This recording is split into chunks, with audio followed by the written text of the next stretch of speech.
Ladies and gentlemen, Britain is back on the world stage, working with our partners, doing deals that will grow our economy and putting more money in the pockets of working people.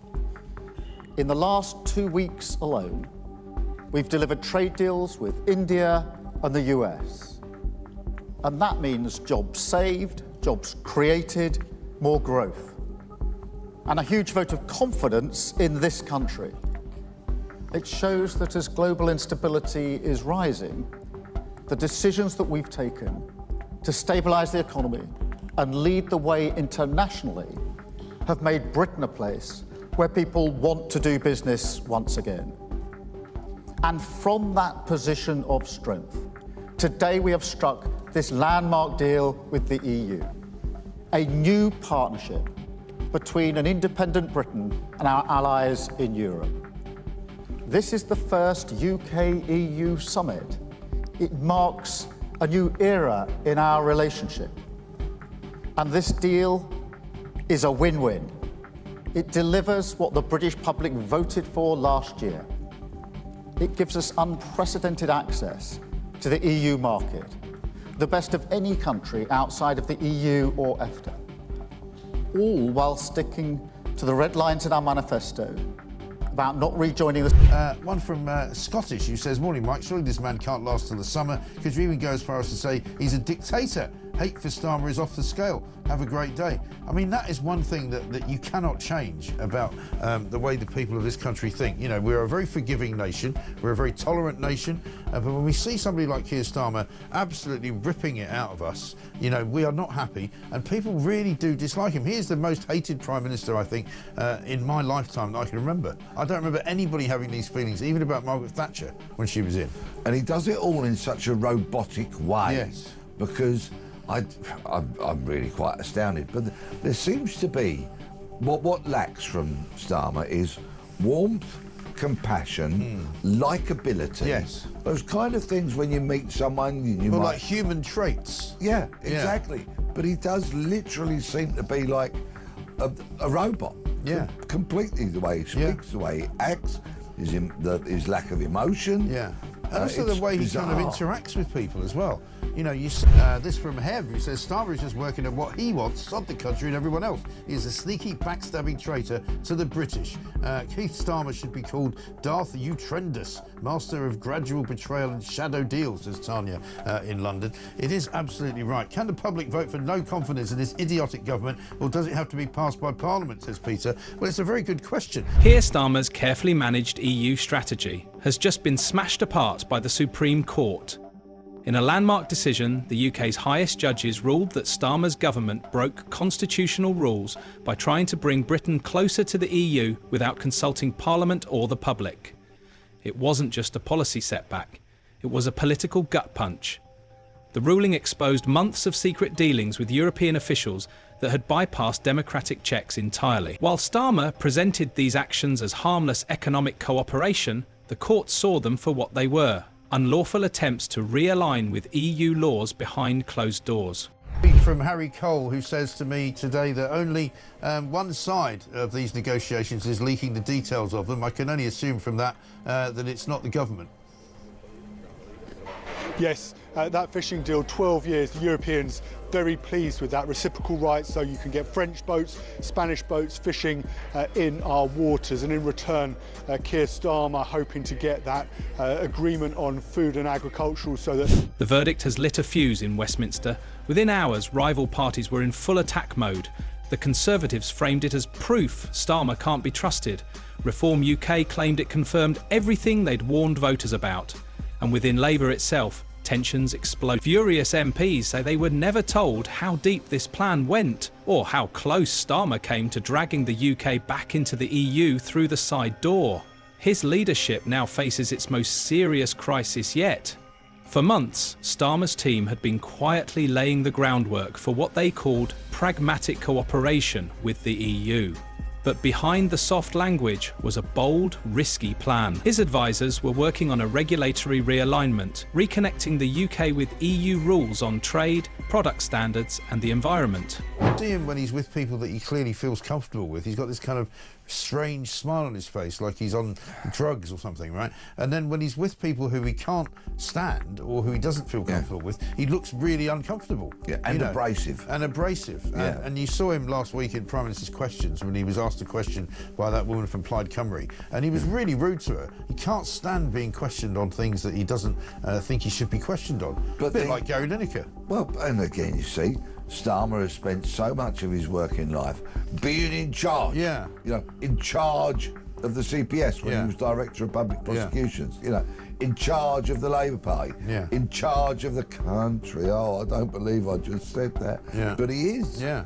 And maybe he's done that Well, in a let me style put it. that's- Let me misquote somebody else by saying he's in office, but he's not in power, because he's basically any power that he did have, which wasn't much, he's now given away. So he is technically in charge of the UK, but actually he's now no longer in charge of anything. And all the polls show that he's absolutely tanking. Yeah. In terms of His approval trust, ratings popularity, are through the approval floor. ratings. Yeah. Absolutely through the floor. Yeah. The plan avoided any talk of rejoining. There was no public vote, no open debate, and not even a whisper to many in Parliament. Instead, the changes were being folded into trade discussions and foreign policy briefings, masked as technical adjustments. But when legal experts reviewed the plan, the verdict was simple. This wasn't diplomacy, it was a constitutional overstep. The Supreme Court agreed. It ruled that major changes to Britain's post-Brexit framework must go through Parliament. Starmer's government had tried to sneak those changes through by using executive powers, and that, the court said, was a violation of democratic norms. What looked like a quiet reset with Europe has now exploded into a national scandal. And the worst part for Labour? It wasn't an accident, it was a strategy, one that's now in ruins. The moment the ruling dropped, Labour headquarters went into meltdown. Advisers scrambled to manage the fallout, but it was too late. Inside the party, confusion turned to fury as MPs demanded answers. Many say they had no idea this EU alignment plan had even gone so far. Talk about Europe, because that's going to be the big story today as well. Keir Starmer inviting, again, loads of European leaders into Britain for a UK summit. I mean, he had a summit with them all at the back end of last week in Albania, where it all went horribly wrong for him, because he announced that basically on the same stage as the Albanian Prime Minister, we're going to be sending some people to a third country, Albania, starting soon. We're working on the deal. And even literally in the same breath, the Albanian Prime Minister said, no, we're not doing that. We do a deal with Italy, we're not doing it with the UK, we promise not to do it with anybody else. I mean, it was, quite frankly, it was cringe-makingly bad. But he's going to have another go today, bringing in all these EU leaders. And of course, the European Union only wants one thing from Britain, and that's to continue taking the mickey out of this country and continuing to rape it and rob it and completely rip it off. It's a Brexit. Some of the proposals had already been signed off in preliminary talks with European officials, without party-wide approval. Shadow cabinet members claimed they were fed vague talking points about economic stability, but the reality was a sweeping policy shift crafted in secret by a small circle of Starmer's closest allies.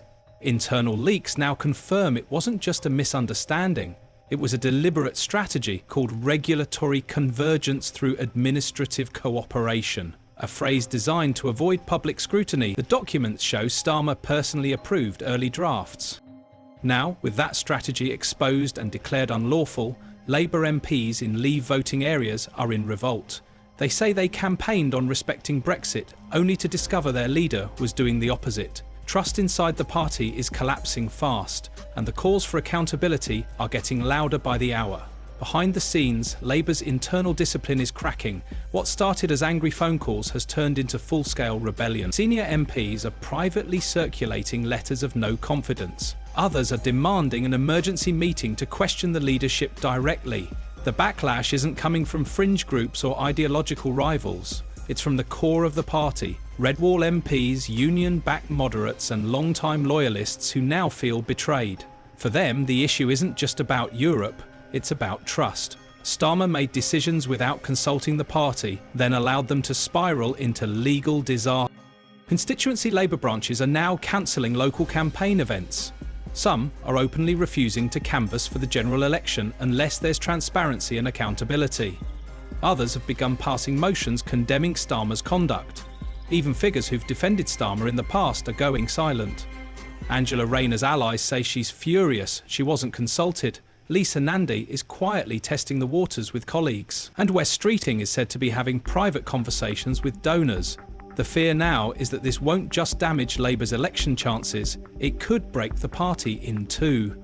The opposition didn't waste a second. The Conservatives launched an immediate digital assault, flooding social media with sharp attack ads, branding Starmer a liar who tried to reverse Brexit in secret. Billboards popped up overnight in key battlegrounds with a single message: he tried to take us back into the EU, only the court stopped him. In Leave voting towns across the North and Midlands, the campaign is hitting hard. Focus groups already show voters repeating phrases like EU betrayal and backdoor rejoin. Labour's support among working class voters is slipping fast, and in some areas collapsing entirely. While Nigel Farage and Reform UK have roared back into relevance, at a rally in Sunderland, Farage framed the ruling as a patriotic victory. His party has seen a surge in membership and online engagement since the decision. For disillusioned voters who once gave Labour another chance, Reform is now offering itself as the true defender of Brexit. The right-wing press is pouring fuel on the fire. Front pages are dominated by headlines accusing Starmer of betrayal, deception and elite arrogance. The damage is no longer political theory, it's measurable and it's growing. The crisis isn't just playing out in Parliament, it's exploding across the country.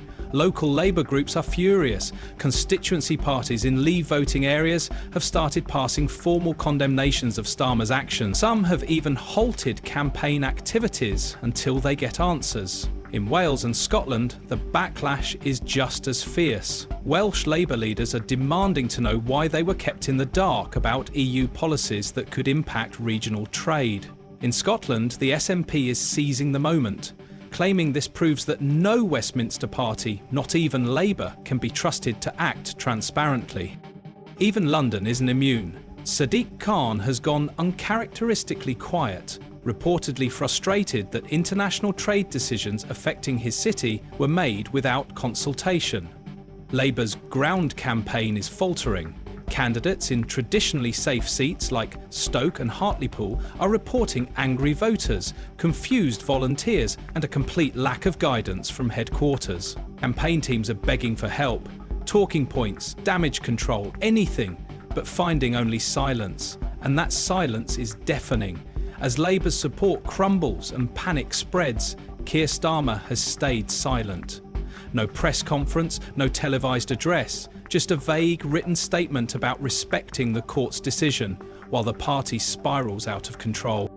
That silence has made things worse. Inside the shadow cabinet, senior figures are now openly demanding answers. Some want a full disclosure of what Starmer knew and when. Others are calling for a public apology. A few are even discussing succession in case the crisis becomes irreversible. Names like Angela Rayner, Lisa Nandy and Wes Streeting are already being floated as potential replacements. Streeting in particular has been making quiet moves, meeting with donors and testing support among backbenchers. Starmer's refusal to engage is feeding a new narrative that he's not just guilty of overreach, but of cowardice. Every day he stays quiet, the perception hardens that he led a secret campaign to reverse Brexit and now doesn't have the courage to face the fallout.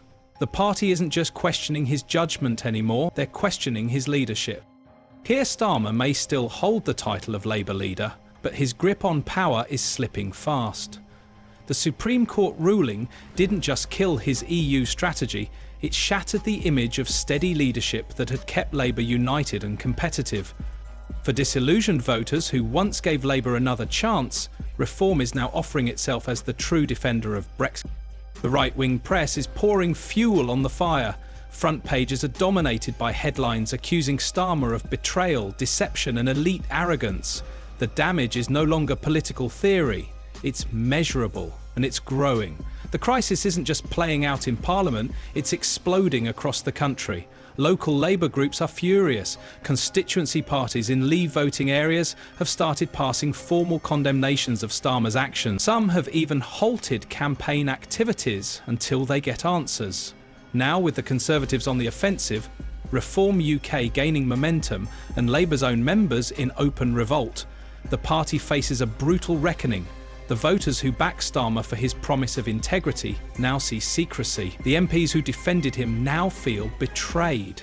And the general election that once seemed within reach? It's suddenly in danger of becoming a disaster. The question isn't just whether Starmer can win, it's whether he can even survive the next few weeks without his party turning on him completely. And if this is the beginning of the end, it won't be a quiet fall, it'll be a collapse played out in headlines, polls, and the stunned silence of those who thought Labour had finally found its way back.